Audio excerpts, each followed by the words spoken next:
I changed my shirt in the car.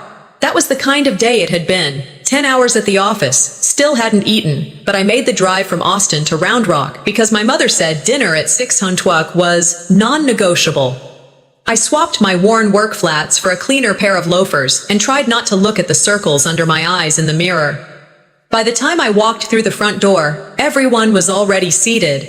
Ainsley, of course, sat next to Mom, wearing a fitted red blazer that probably cost more than my entire week's paycheck. Dad was at the head of the table, carving into a salmon like it was some ceremonial roast. My chair was at the far end, same as always, not even a glance when I stepped in. No, how was your day? No, glad you made it. The reason we were all there. To celebrate Ainsley's newest award, something about brand image in real estate, whatever that means.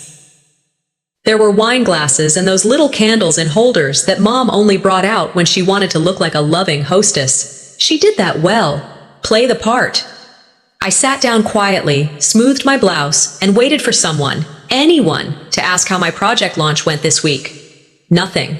They were too busy listening to Ainsley talk about the incredible synergy between her marketing team and the client.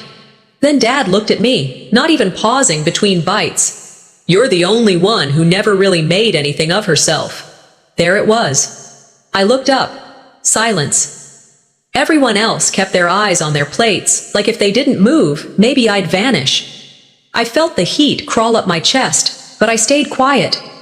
"Dad," Ainsley started, but Mom raised her hand. No, he's not wrong," she said gently, like that would soften the blow. "Sweetheart, your sister just knows how to focus on what matters." I gripped my water glass so tightly I thought it might shatter. I didn't speak. Not yet. They always said things like this. Slipped it in between courses. I'd spent years thinking maybe they didn't realize how much it cut, how often they erased me, even while I sat right in front of them. But the truth was, they knew. They counted on my silence. They didn't know about the binder in my purse, or the copies of mortgage payments I had printed and folded, been carrying for 3 days, waiting. I took a slow breath. My hands trembled, but I opened my bag anyway, pulled out the first page. "I've paid $161,000 over the past 2 years, I said, placing the page in front of my father, "to keep this house, this very one you're eating dinner in, out of foreclosure." Forks paused mid-air. Ainsley looked confused. Mom blinked. Dad squinted at the paper like it was written in another language. I continued, "Steady now. Monthly transfers, tuition for Sierra, property taxes, even the new HVAC system. All from me." Quietly. "Because you said it was temporary. Because you said it was just until things stabilized." Dad scoffed. "You're being dramatic." Mom waved a dismissive hand. "That's what family does. We help each other." "You offered," Ainsley said softly, looking at me for the first time that night. "Mom said you were happy to help." I didn't respond right away. I let the weight of what I said hang in the air. They still didn't get it. Dad leaned back in his chair, folding his arms. "Well, maybe you should have said something if it bothered you." "That's the problem," I said, standing. "I kept thinking eventually, you'd recognize it.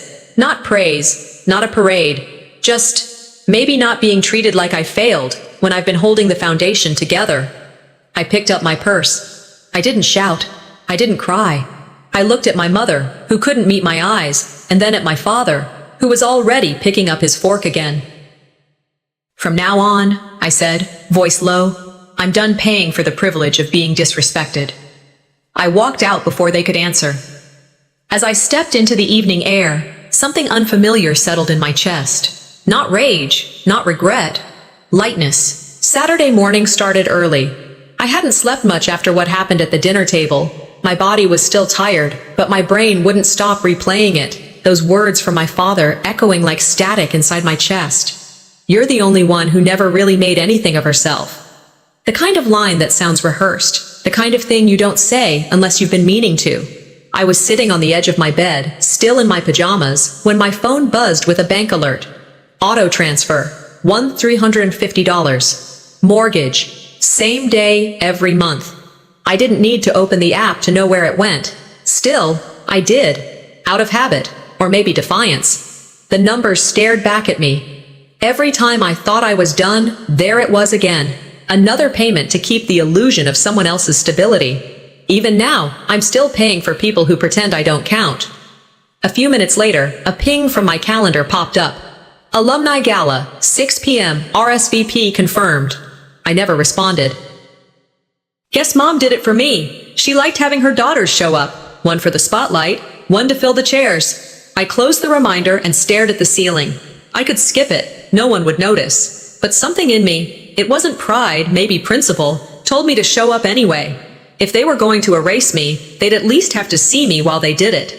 Before I got ready, I made the mistake of opening Facebook. First thing on my feed. 1 year ago today.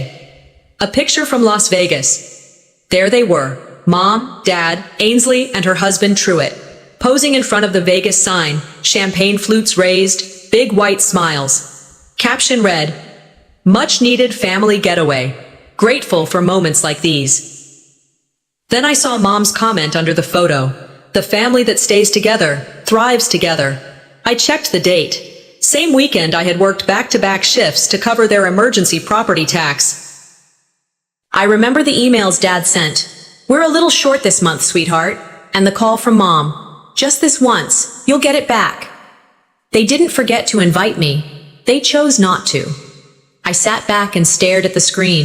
This is the part where you'd expect rage. But what I felt was dull, quiet, a kind of truth that drains something out of you. When people are absent long enough, you start inventing reasons for them, so it doesn't hurt as much. That weekend, I'd also gone to urgent care. Cough wouldn't stop. Didn't tell anyone. Didn't expect anyone to care. Conditioning runs deep when love is measured in how convenient you are. I saved the Vegas photo to a new folder on my desktop. Titled it, Family Receipts. It was going to be a long file. Later that afternoon, I stood in front of the mirror, adjusting the straps on my black cocktail dress. It was rented. Still had the barcode inside the seam. Minimal makeup. Hair tied back. Simple earrings. I didn't want to stand out, I just wanted to occupy my space. The alumni gala was at a downtown ballroom. Big chandeliers, corporate buzz, a room full of people who smiled a lot but didn't look you in the eyes. I walked in alone. No one waiting for me. I made my way to the check-in table, gave my name, and was handed a white name tag with printed letters. Support staff, finance. No last name, no title, just support. I stood there for a moment, then pinned it on. Across the room, a giant banner hung near the stage. Keynote speaker, Ainsley Grable. My sister. Of course. A woman I vaguely remembered from school walked by and said, "Oh, are you helping organize this? You look so official." I didn't correct her. I just said, "I guess I am." There was something clarifying in that moment, like when you stop expecting the sky to be blue and just accept it's going to rain. I found a quiet corner, grabbed a drink, and watched Ainsley give her speech. She thanked her mentors, her husband, her children, her team. Then, most importantly, to my family, thank you for your unconditional support. She never even looked my way. And for the first time, I didn't feel sad. I walked over to the drink bar, took off my name tag, and placed it face down on the marble. Like a resignation letter no one would ever read. I left before the closing toast. No one stopped me. Outside, the air was cooler than I expected. I walked slowly to my car, still holding the clutch bag I hadn't opened all night. Halfway home, I pulled over into a gas station lot. Sat in the car, opened the banking app again, tapped into the settings for recurring payments. Cancel transfers to Merrick Dunst and Velma Carrington? I held my thumb over the button, but I didn't press it. Not yet. I wasn't done collecting everything first. Work had become my quiet place, the only space where I wasn't someone's shadow or someone's utility. I was just Lakin, keyboard strokes, data models, results. No judgment, no comparison, just numbers that added up. I was checking a report that morning when my phone lit up. It was a number I hadn't saved, but I recognized the area code.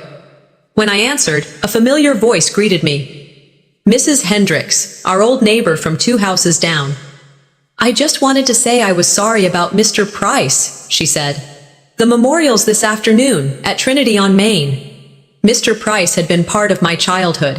He gave out the best Halloween candy, always remembered my birthday, once gave me a math book just because he noticed I liked puzzles. I cleared my throat. Yes, I know, I'll be there.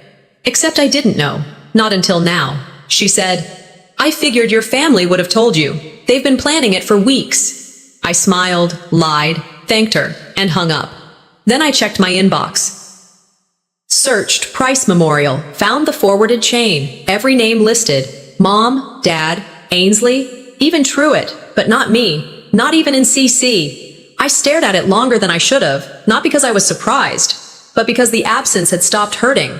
It had become expected, routine. That's when it hit me. Not only was I out of the loop, I was officially out of the family. Later that day, I showed up at the memorial in a plain black dress. I kept my distance from the front rows, paid my respects quietly.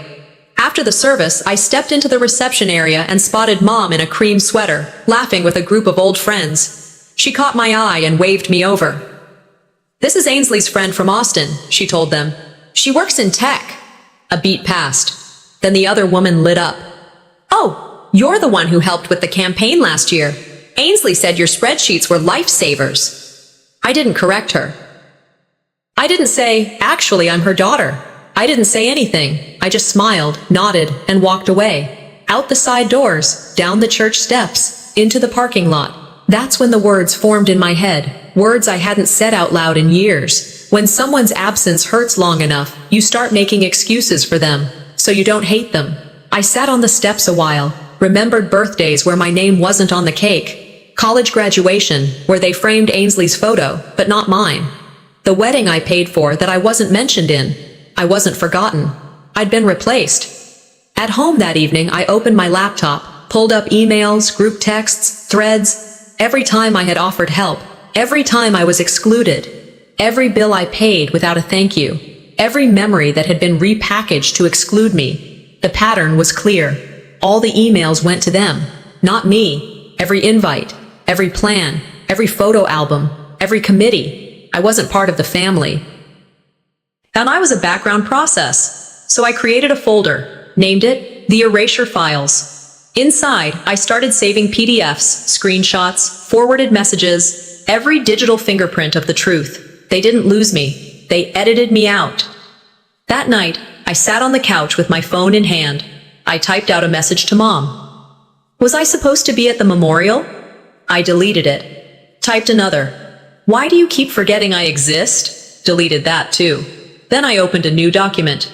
Title, Statement of Accounts. No more asking, no more waiting to be seen. I wouldn't beg to be remembered. I was preparing to make sure they couldn't forget. Sunday mornings used to be slow. Coffee, laundry, maybe some emails if I had the energy. But this one hit different. I woke up early with a pressure in my chest that wasn't hunger or caffeine withdrawal. It was something else. A pulse of clarity that kept dragging me toward the truth I hadn't wanted to face. I'd been sorting my tax records, trying to get ahead for once. Spreadsheets, receipts, statements all over my dining table. Somewhere in the middle of that mess, I found the scanned deed from 2 years ago. My name, printed right next to Merrick's. I remembered the day I signed it. He looked me in the eye and said, "This is your future too." That same memory made my stomach turn now. I opened the county records site. Searched the property. It loaded slow, like it knew what was coming. And then I saw it. My name was gone. Revised. 6 months ago. No notice. No phone call. No, we'll talk it over. Just gone. It felt like someone had wiped my signature clean off the family tree. I stared at the screen, jaw clenched, throat dry. They took me off the title like I was an employee who'd been quietly fired. I didn't cry. I printed it instead. By late morning, I had a manila folder with the deed, proof of the revision, and a fresh printout of every transfer I'd made to them in the last 24 months. Gas money, mortgage payments, grocery orders, Christmas, every dollar accounted for. Then I called Mom. Her voice was cheerful. "We're doing brunch. Ainsley's here. You should swing by." I kept it light. "I'll bring muffins." "Perfect," she said, like we were any other family on any other Sunday. On the drive over, I passed the house, the one I saved, the same one I no longer had legal claim to. I looked at the fresh paint on the porch rails. the new security camera above the door. Every upgrade was stamped with a payment from me. They called it family. I was just here to collect documentation. By the time I walked into the kitchen, the smell of bacon and citrus filled the air. Ainsley was showing off a new promotion, VP of something vague and important. Dad was reading the paper, nodding at headlines like they mattered more than people. I sat, stayed quiet, waited. Mom pointed toward the living room. I loaned Dad's massage chair to Delphina next door. He never uses it, and she's been having back problems. I froze mid-sip. That chair, I bought it for his birthday. $1,100, custom settings, delivered and assembled the day before. Did you tell her it was from me? Mom didn't even blink. That's not important, sweetie. It's just a chair. It wasn't about the chair. It was about erasure. Again. I reached into my bag, pulled the folder out, and laid it flat on the table next to the fruit bowl. Dad looked up, brows knitting slightly. What's this? I turned the first page. You signed me off the house, I said evenly. 6 months ago, without telling me. He glanced at the paper, then back at his coffee. Mom's smile didn't fade, but her eyes shifted. Well, it just made things easier on the paperwork side. You were always so busy. Ainsley's voice cut in. Wait, she was on the deed? Silence. The kind that feels like everyone's waiting for someone else to breathe first. I stood. That's fine. I'm simplifying things too. This is the last brunch I'll ever attend here. No yelling, no scene, just fact. I walked toward the door, passing the hallway wall lined with family photos. 12 frames. I was in 2. One was a group shot from 10 years ago, cropped so I barely made the edge. Love without acknowledgement isn't love, I whispered. It's labor. Outside, the sun felt too bright. I opened my phone, stared again at the bank draft screen. Still hadn't canceled the transfers. Not yet. Instead, I opened a new tab, renamed a folder. Documenting financial contributions, Brixley family. Not for revenge, for the record. It was a Tuesday evening when my phone buzzed. I was finishing up a simple dinner, washing the last of the dishes. The screen lit up with a video call from Junie Ray, my niece. I dried my hands, answered with a half smile. Hi, Aunt Lakin, she chirped, bouncing into view, her new bracelet flashing under the kitchen light. Thank you so much for the graduation gift. I felt something soften inside me. At least she remembered. I'm glad you liked it, I said. Did you get the note I sent with it? She tilted her head. Note? There was a beat of silence. Then she added, Grandma said it was from her. She said you just helped order it online 'cause you're good at money stuff. In the background, I saw Velma moving through the hallway, not making eye contact, pretending not to hear. I kept my smile up for Junie. Well, I'm just happy you're happy. She blew a kiss and logged off, and the call ended. The silence that followed felt heavy, not quiet. Like the kind that settles after someone slams a door. I didn't cry. That phase passed a long time ago. What I felt now was emptied out. Something quietly torn loose, and no one noticed the sound. Later that night, I sat down on the couch with a blanket and let myself remember the birthday party. Junie's 7th. I hadn't been able to make the drive that year, so I ordered a custom cake shaped like a chemistry set, with beakers and edible flames. I sent 3 science kits wrapped in bright yellow ribbon. At the party, Ainsley had stood up in front of everyone and said, "This is from all of us," and no one corrected her. The next day, Velma posted a family photo. So grateful for everyone who made this day special, the caption read. Everyone tagged, but me. You start to feel like a shadow with a bank account. It wasn't about the credit. I didn't want applause, but I wanted not to be erased. That's the part no one ever understood. Later that night, after the bracelet call, I texted Junie. What was your favorite part of your graduation day? She sent back a voice message. Grandma said you're like a magic fairy. You help pay for everything but don't need to be seen. It wasn't mean. She didn't say it with any cruelty. It was innocent. It was honest, and that's what made it burn. They've trained her to see me the same way they do, useful, but not necessary. I put the phone down and stared at the ceiling. Another generation brought into the pattern. It wasn't about the money. It was about the silence I kept paying to keep. I stood up, walked out to the balcony with a mug of peppermint tea. The night was still. Just the hum of air conditioners and distant dogs barking. I opened my email and started writing. Subject line, let's not fight anymore. Mom, I think it's best if I take a step back for a while. I don't want things to escalate between us. I hope you understand. Then I deleted it. I typed something shorter. I forgive you. Deleted that too. I stared out into the dark and wondered, maybe this was the real peace. Letting it all slide. Stopping the fight. No longer needing to be seen or known or credited. But then I glanced through the glass door. My laptop screen was still on, the folder glowing in the corner of the desktop. Erasure files. No, peace is not the same as silence. I closed the door behind me, walked back to the table, opened my spreadsheet. Title, Legacy Ledger. I started inputting line items, each with the date, the amount, the reason, not for revenge, for record, for truth. I scrolled down and added a new row. Junie's graduation bracelet, $124.32, credited to someone else. And in the notes column, sometimes children tell the truth adults are too cowardly to say. Sunday afternoon. The air was heavy with the smell of grilled meat and cologne that always seemed too strong for outdoors. I hadn't planned to go. I told myself I'd stay home, finish reconciling my expenses, maybe rewatch something brainless. But I showed up. I think I needed to see their faces, needed to feel the space between us for real. I didn't bring wine or a smile, just a Tupperware dish, rosemary chicken with roasted garlic. Something I learned to make from watching Mom when I was 10, before she decided I was the practical one and handed all the cooking attention to Ainsley. When I walked into the backyard, Ainsley was already there, in a sundress she probably bought just for today, laughing loud enough to be heard from the street.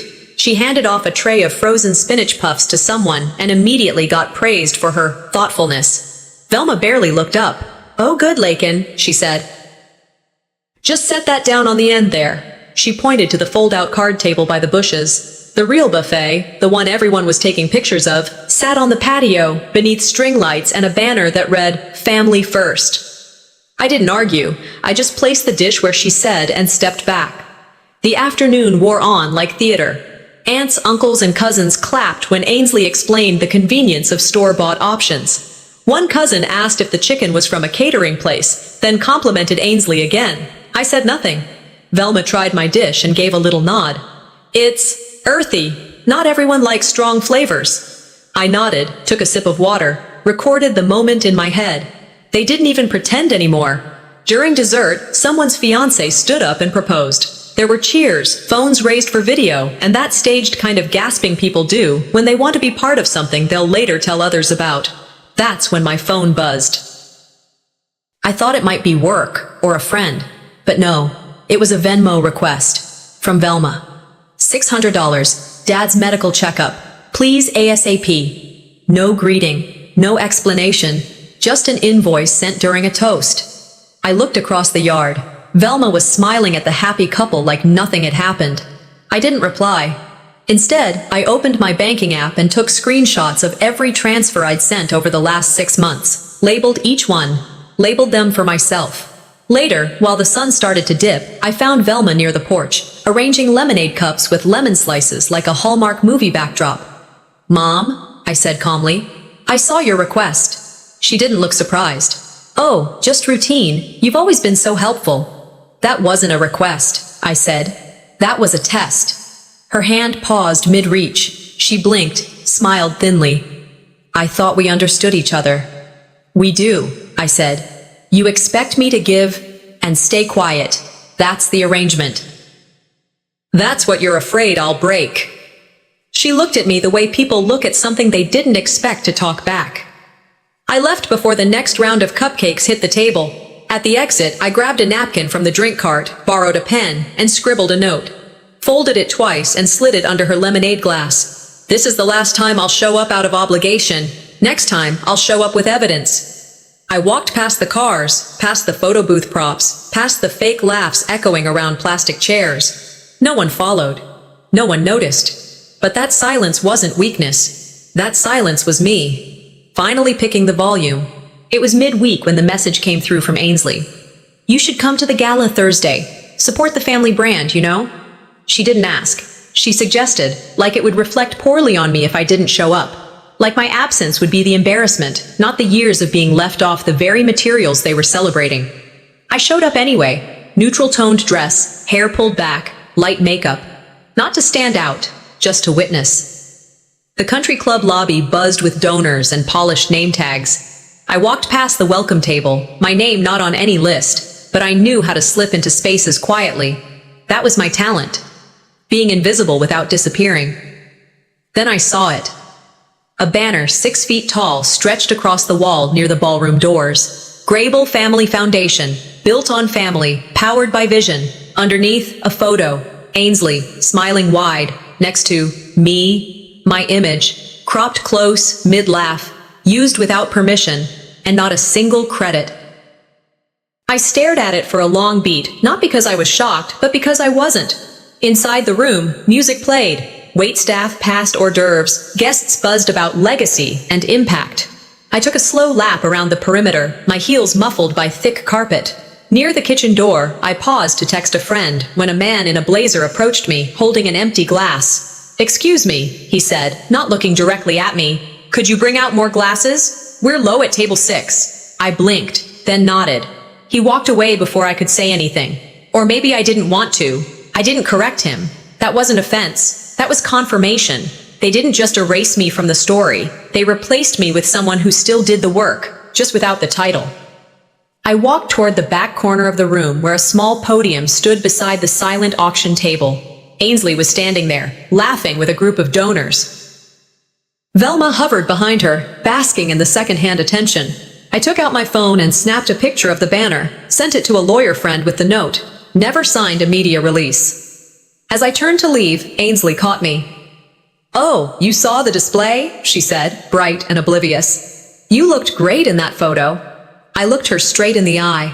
"It's the only time you've ever published my image, and of course, not my name." She opened her mouth, but I was already walking away. I passed the check-in desk and pulled an envelope from my bag, slid it to the woman behind the table. For the keynote speaker. Inside that envelope was a copy of the Grable Foundation's actual financial trail, payments made from my accounts, dates lined up with the foundation's launches, matched with every event they claimed as self-funded. I added a sticky note, in case you want to know who's really powering this vision. Then I left. No goodbye. No dessert. In the car, I rolled down the windows and let the wind hit my face, calm but electric. I opened the legacy ledger on my phone, scrolled to the bottom, added a new entry. Unauthorized use of photo, gala sponsorship display. And then one more line. Foundation launch, $3,800, reimbursed from my account over 3 months. I zipped the file and backed it up to my cloud drive. New folder, release if slandered. They weaponized image. I weaponized truth. The sky was clear that evening, the kind of sunset that felt designed for wedding photos. I parked farther than necessary, just to walk a little. I wasn't in a rush. The truth doesn't hurry. The venue was beautiful. It should have been. It cost over $4,000. I knew that because I paid for it. Not directly, of course. That would have required acknowledgement. But I'd seen the bank line item. Venue payment, Amanda and partner. I'm neither Amanda, nor did I bring a partner. My name wasn't in the program. Not under family, not in the thank you list. Just omitted, clean and efficient. I took my seat in the back row and watched the string quartet tune up. The aisle was lined with white rose petals. I scanned the caterers, the floral centerpieces, the custom signage, the monogrammed menus. I'd helped fund every detail, quietly, consistently. Dad was near the bar, laughing too loud with a man in a suit. Velma was already giving orders to the servers, hand gestures sharp and rehearsed. She thrived in logistics. She'd turned my reliability into her brand. Dinner was served inside the main hall. I ate slowly, barely tasting anything. Then Sierra stood and tapped her glass. "I just want to say how grateful I am to everyone who helped make this day happen, especially my parents. None of this would have been possible without them." Applause. I raised my glass but didn't sip. Then the slideshow began. Childhood memories, prom pictures, graduation caps, engagement shoot, and family photos. Dozens of them. I wasn't in a single one. It wasn't that they forgot me. They learned how to celebrate while erasing me. The first dance came and went. Then the music shifted. the floor opened, and the room became a blur of laughter and clinking glasses. I stood from my chair, walked calmly to the DJ booth, and leaned in. "Would you mind if I say a few words?" He looked at me, hesitated, then nodded. I took the mic. My voice wasn't loud. It didn't need to be. "Before we celebrate any further, I'd like to give a gift." I walked to the gift table, lifted the binder from my bag, and placed it square in the center. It was thick, leather-bound, labeled simply, Brixley Family Financials. In this binder are 2 years of payments, every mortgage installment, every tax penalty covered, every tuition check and repair bill paid from my account. A few people stopped dancing. Conversations dipped. I opened it to the flagged page. Venue payment, $4,200, March 17th, Amanda and partner. Sierra froze. Mom's smile stiffened. Dad stepped back, face unreadable. A murmur rippled through the crowd. "This isn't about money," I said. "It's about narrative. For years I've paid for a seat at a table where my name was never printed." Someone nearby lifted their phone, started recording. Velma moved fast. "That's enough, Lakin. Let's get back to the music." Dad muttered, "This isn't the time." I looked at both of them. "It never was. That's why I made one." Sierra's voice cracked. "I didn't know." I nodded slowly. "That's the problem. No one ever does. Because I was never allowed to exist out loud." Whispers filled the space. Aunts, uncles, distant cousins, all reevaluating what they'd just witnessed. I didn't wait for questions. I walked toward the exit, calm, past the dessert bar, past the table where Velma was now gripping a wine glass a little too tightly. I dropped a second envelope on their table, labeled, Inheritance Revision, Legal Copy Enclosed. Inside was the document showing I'd been removed from the family trust 6 months ago. Quietly, strategically.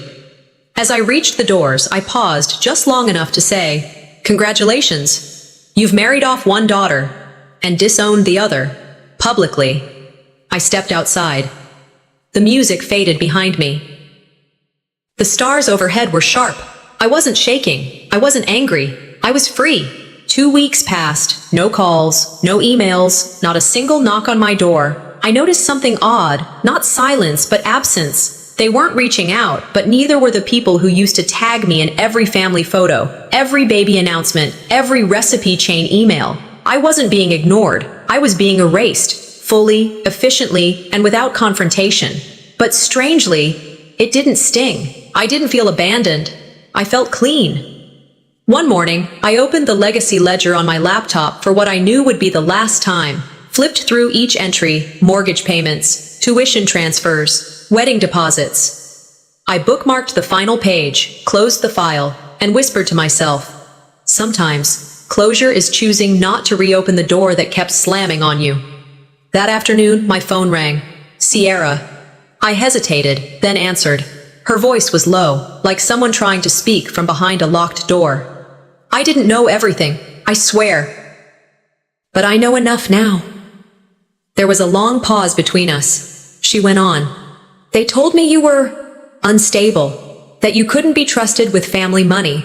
I believed it because it was easier. Her voice cracked. I want to pay you back, she said. Whatever I can. Just tell me what's fair. No, I said softly. Keep it. She was quiet. But, I added, don't let them teach your kids to treat anyone like they treated me. That landed. She didn't cry. She didn't apologize. But I heard something change in her tone when she said, I won't. I promise. It wasn't a fix, but it was a seed. That was enough. 2 days later, a letter arrived. Velma's handwriting. Neat, deliberate. Inside, no apology. Just her version of truth. I thought I was doing what was best for everyone. I read it twice, then folded it neatly and slipped it into the back pocket of the binder. The next morning, I drove to my parents' house. Velma opened the door. Her face was a familiar mask, tight, calm, unreadable. We sat at the kitchen table, no shouting, no tears. You didn't have to make it public, she said quietly. You didn't have to make me invisible, I replied. We said little else. No forgiveness, no blame, just clarity. That evening, back in my apartment, I backed up the binder to my cloud archive. Password protected, labeled, stored. I sent a copy to my lawyer with a note. Only release if I request it. Then I sold the last stock I co-owned with the family trust. I moved into a smaller apartment on the east side of the city. Clean walls, new keys, no ghosts. On my desk sat one framed object, the embroidered handkerchief I gave Velma years ago. The one she never thanked me for. Under the glass, I added a label. Not forgotten, just done. The next morning, I took a walk through Zilker Park. The breeze was cool, the grass damp with dew. Kids ran by chasing each other while their parents trailed behind. A man stood near the bike path, helping his daughter balance on two wheels. Keep your eyes forward, he said. Don't look back, just trust yourself. I smiled and kept walking. At a bench near the fountain, I opened a small notebook and wrote the first line of a blog I'd been thinking about. I was never the loudest in the room, but I remember everything, and now I get to decide what gets remembered. They told me family is everything, but sometimes survival means becoming your own family.